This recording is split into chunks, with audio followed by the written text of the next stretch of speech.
Hi everyone, this is Logan from Logan E. Turner blog doing In My Mailbox for March 14th, 2011. I have 7 books for you, I think. Hopefully that's right. I should be doing homework right now, but I decided this was way more fun than just taking pictures or trying to find covers online and posting them. So hopefully you'll bear with me. I did get a lot of books this week. I took advantage of Amazon's bargain book sale and probably bought way more books than I needed, but that's why we're here, because we love them. So let's get started. The first 2 books that I bought are actually books that I have already reviewed on the blog and read through either borrowing from a friend or on my Kindle, and I wanted to have hard copies because I really liked both of these books. The first book is Waterfall by Lisa T. Berggren.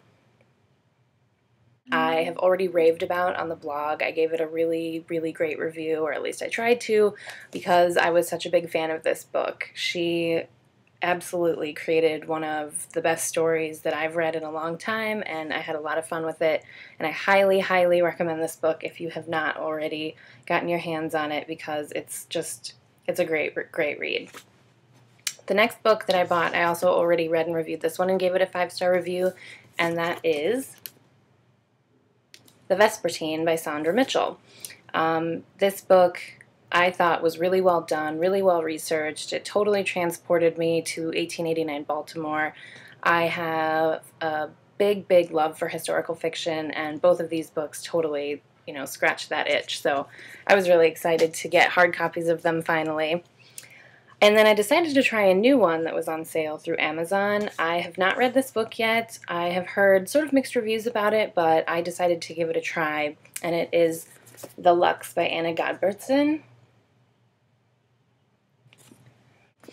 This book is about a private school, and it has to do with Manhattan in 1899.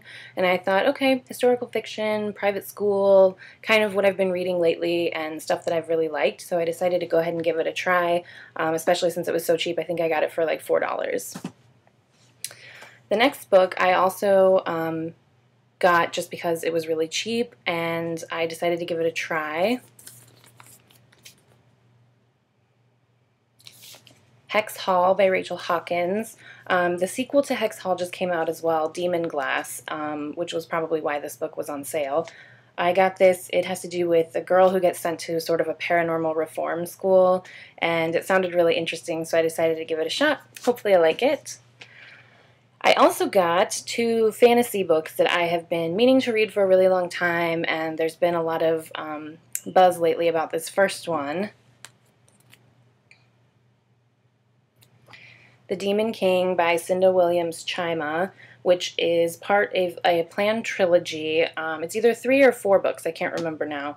But this is the first book, The Demon King, and the story follows 2 kids in a fantasy realm, and they do lots of, questing and battling and things like that are like totally nerdy, but stuff that I thought sounded really cool, and I've heard really, really good reviews about it, so I'm really looking forward to that one, and I'll be using that in my new fantasy challenge that I just signed up for.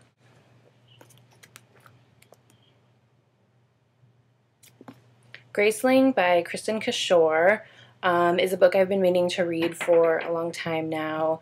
It has to do with a girl who has this sort of gift where she is like an assassin, which I thought was a totally interesting concept, and it sounds like a lot of fun, and this one fulfills a lot of the challenges that I'm doing right now, and I've been meaning to read it for a long time. It was on sale, so why not, right? Okay, and the last book I got actually courtesy of Simon & Schuster in the UK through Book Chick City for signing up for the Mystery and Suspense Reading Challenge this year. Everybody gets a free book, and this happened to be the book this year, so I was really excited and got it in the mail.